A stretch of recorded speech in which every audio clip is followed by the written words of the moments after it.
Hello world, happy Friday. This is Friday in my country, Cameroon, and I am Maria Abanga, aka Mag, so therapist Mag. I am chiming in from Douala, Cameroon, and I don't know whether to say I'm excited to do this other segment of keeping it real, or I am, you know, frankly speaking, it's a kind of roller of emotions because I want to talk about parenting.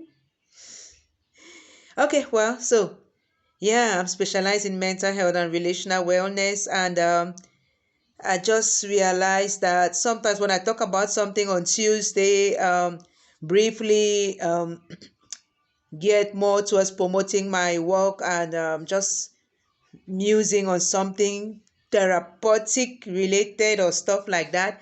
I want to look at it more in detail sort of on Friday when I do keeping it real.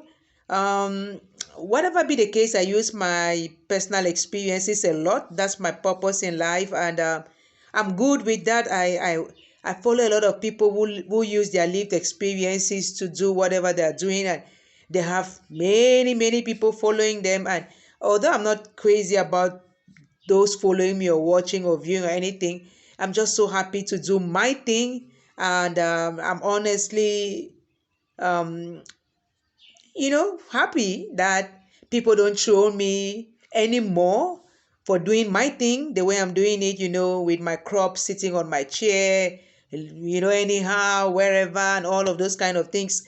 I think it's all about taking care of yourself, doing what works for you, and respecting people's choices and stuff like that. And as long as I'm not holding a gun to anyone's head, not obliging anybody to, subscribe, follow, watch, share, all of those things, and I'm good to go.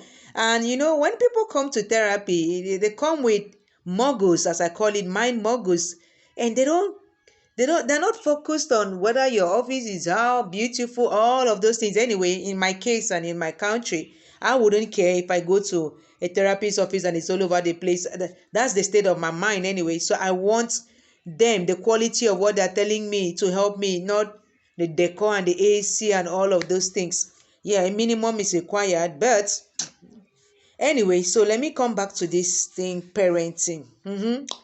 I am a mother, single parent of three boys, and I have my baby sister with me, and I have many others who call me mom. So yes, I can say something about parenting. This whole idea, I sometimes see people try to make debates about double parent home, single parent home, dysfunctional. I've seen many more dysfunctional children come out from homes where you had both parents. It is not the number of parents that matter. As far as I'm concerned, and as far as my kids are concerned, and as far as my work, what I've noticed is concerned, it's not whether both parents were available in the house. It's were they present for those children. How are you? Fine. Did you sleep? Fine. Were they present for those children? What relationship did they have with those children? Stuff like that. As I was doing this video, my son just came in now to give me a hug. This is how we show ourselves love in this house every day, and stuff like that. And yeah, this is not how I grew up, but I decided that this is how I was going to raise my own children. So I'm doing this video because on Tuesday I was talking about being wounded as a child, and I'm not talking about not necessarily the physical wounding with the whips, the emotional wounding, right? The psychological wounding, and especially with regards to trauma. And trauma is really like the foundation of a lot of our mental health problems. A lot of it starts from childhood. That is why youth and mental health and youth, it is a ticking bomb. And I'm happy the world is picking up on it. I just saw a documentary. I was even on a panel, I think 2 days ago, on detaching the stigma, organized by Legal Wolf and Mental Health and Youth. And there's the documentary. One of the panelists was a film producer. She did this documentary connecting the dots. I haven't watched it, but I've watched the trailer, and I'm just going to subscribe to host a screening and see what it is all about.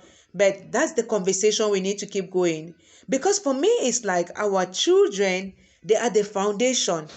If we get it wrong with them, then those are the kind of broken people who would grow up tomorrow and be in the society and probably rush into relationships and into marriages, hoping that that is where they're going to figure themselves out. And then where the other person also comes into that relationship with all their own luggage and brokenness, and then two broken people produce broken children, because either you're broken enough to not know how to parent them, or they just inherit your brokenness through the DNA. Either way, so it is something that we have to really be conscious about and cautious about also. Like, even if we are broken, and there's no way there's any human being on this earth who doesn't have even a tiny wee bit of brokenness in them. Okay, so what are you doing about that? You have to get aware. You have to accept that, and then you have to seek for solutions. There's nothing like I'm too big for this, I'm strong, I can do this. So you think, well, to be a man, for example, means I can provide, I can protect, I can. That's not all. To be a woman means I can nurture, but that's not all. Because if you just spend your time nurturing and you don't nurture your own self, or you don't seek for ways to empower yourselves and to be able to also provide, at least provide for yourself, there's a point in time where you're going to be like, is this all about me? Just to sit here and be nurturing babies, producing them, having like, I just watched a vlog on YouTube, and there's a couple, they were announcing to their 6 toddlers or children that they were having a 7th one. And she said she wasn't really hoping to have a 7th child, and it's not so much fun. And I'm like, 7 children in 2021? Are you going to pay attention to these 7 children, or is it just for the, I don't know, maybe out there you have the social security and you have the show and you have you can monetize those kind of channels and all of those things? I don't know. But I'm like, today I know better, so I'm really doing my best to do better, Yesterday evening, when my kids, we sit on the table every month, twice a month, whenever there's anything, but at least every month, we check in on each other, and we were really trying to do like, childhood closure of a lot of stuff yesterday. Each person took turns sharing what they like, their fondest memories and their hurts and everything. And then, well, as a family, we gave each other healing hugs and whatever. And then we went out for dinner. We do that. I was talking to somebody yesterday, a coach, sister friend of mine. She's out there in the UK doing amazing work. And we'll have to do stuff together too. And we were talking some about childhood or parenting. And she was sharing with me one thing she learned from her child that also got her to sit up. And it was about the child saying that back in Africa, they came to visit, and the child said, well, parents shame their children a lot. And the child said, Mommy, why can't they just, encourage the child to do better instead of shaming the child? And I was like, that shame has devastating effects on that child, long term. And she was like, yeah, that got her to sit up. Because that is the culture, that is the context in which she grew up. So she just picked that up, and she was just using it to, sometimes even unconsciously on her children or with her children. And then she realized, now I have to be writing it on a notice board, like mental notes, put the stickers on your head everywhere. I don't shame them. There's some challenges, some people complain about their children and stuff. And I'm like, well, they will grow out of it. My son grew out of weeing on the bed, like, I don't know when, maybe last year or stuff like that. I'm like, well, okay, he'll figure things out. Everybody doesn't have to be like the other person. So I don't say, why can't you be like this child? Why can't you be like that child? Especially children in their school and stuff, they don't even know. You start to compare, you make them start to feel like less than and all of those things. And that's where low self-esteem starts from. That's where lack of self-confidence starts from. That's where self-worth, all of that. And it makes them now predisposed to peer pressure. It makes them now more open to social media, influencing, looking for role models there, because you are not their role model. If they hear you fighting all the time, some people say, I'm staying in that abusive relationship for my children. Which children? What are you teaching them? What are you teaching them? To tolerate rubbish, bad behavior from a partner, or to display bad behavior, to think discipline, controlling your wife or whatever, because she is your wife, so you can bash her anyhow, talk to her anyhow, do all of that. And can you imagine, for that child, it is his mother. So if his mother, who gave him to him, birth to him, can tolerate that from you, it means that's just okay that a woman should tolerate that, or vice versa. So for them, it's also okay to do that, and it's okay for you to tolerate that. So they will not understand why it should be a problem for you if they do that to you, or why they shouldn't tolerate that, or that should be the normal thing, right? Oh my goodness. And sometimes we're so busy chasing the dollar, chasing the pounds, chasing the CFA, chasing the dirham, chasing whatever, and we think it's just providing. That's enough. We buy the games, we buy the Nintendos, we buy the buy, and hope that we buy their love in the process. Yesterday, one interesting thing on the table during the family circle time, each person sharing. My second son's biggest, fondest memories are about food. The wonderful times we went out as a family, or they went out with their father, and the chicken and the this and the that, and I was just so carried away. I was blown away. I was like, oh, my son. They were laughing at him like, oh, your best memories are about food. But can you imagine? And some of those meals, those outings, how much did they cost? But that was it for the child. Not necessarily there was a time when he loved that we bought some one of those cartoon things, and he loves those things, but that was just one time. Not when I bought.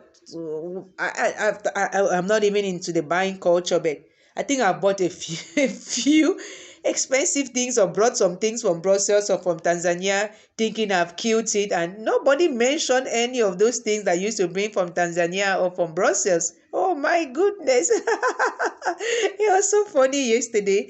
And it was the moments spent as a family, or the moments that caused them so much grief was when they were separated from each other, like siblings, when I left them, and my ex-husband came and took the other two back, and one had to stay with my mom. That was the one I had before I got married. It was, and years later, that is still like the most painful thing for them to remember. And so I'm just like, okay, well, now we are all back together and everything. And they're like, yeah, there's so much peace. They love it. Mommy, thank you. Thank you for the meal. Thank you for the house. Thank you for the this. They're just so grateful for the whole atmosphere. And I'm alone. Nobody mentioned yesterday missing the fact that you are no longer together with daddy. And no. So it is not about that.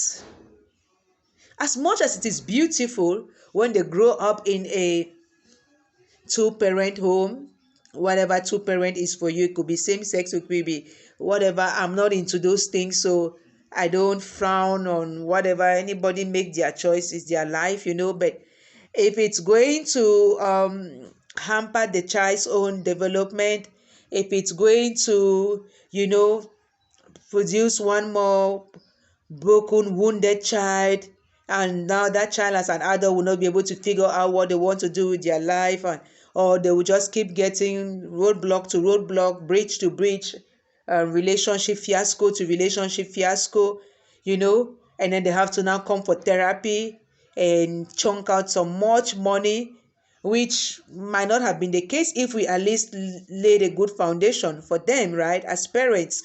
And before they pick up whatever they're picking up from their peers out there, and they start trying new things, and the drugs and the porn and the this and the that, If we do our best, even if they pick up those things which we cannot really control because adolescence comes and the hormones rage and all of that, they can at least come back to us without fear, without fear of being shamed, fear of being judged, fear of being told to get off, get lost, they would come back to us. We will notice and we will have conversations about what's going on. And then, well, if it's the process, they have to go through their process. We will take a step back and allow them to go through their process, but they will know that we are there and they can always come back to us. So I don't want to chastise any parent, and I don't want to bash my own parents. I think they did the best they knew how to do. They also have their own story. I've written that in my books, and I'm like, I don't know their story. None of them has ever told me their own story. I remember asking my father for his own story. He told me whatever part of the story he wanted to tell me, and I've not been able to get any further part of his story out of him, and I'm not going to push that. I'm like, okay, well, sometimes the stories might be just too painful or too whatever, and people don't want to talk about it. Their generation wasn't a generation of talk about things. My generation too might not have been, but I am a talk about thing person, and my children talk about things. My son told me, oh, I want to come back home. And I was like, what's going on, darling? And then, we've not eaten for 2 days in this house, like a cooked meal, because the gas got finished and this and that. And that is something that some other people wouldn't talk about like that, or you'll be chastised for talking about that. Like, why are you revealing ourselves? Why are you talking about the things that are happening in this house? Why? But mental health is also all about being mindful of the things going on inside there and talking about them. And the earlier, the better. So even as a parent, if you're having some challenges, I belong to some groups on Facebook, single parents, and these people share their challenges. And I'm like, one woman, for example, was asking, how do you go about this? I just have one son and I'm losing my mind and and I don't have the support and all of that. And we are there for each other. But if you don't share, if you don't reach out for help, then it might be difficult for another parent or another person to know. And sometimes I see some parents make like, if you are not a parent, you cannot advise me, you cannot talk to me. And like, come on now, come on. Come on. Why do you go to a priest for marriage counseling? Has he ever gotten married? Will he ever get married? Why? Why do you go to him with your problems? What does he know about them? Why do you go to Steve Harvey, who has been married 3 times, to talk to you about marriage? Why do you come to me, who is a single woman, a divorcee? Why? So stop being so biased where to get support. If you haven't walked in my shoes, yes, but sometimes walking in your shoes could be from experience, from lessons, from workshops, from books, and all of those kind of things.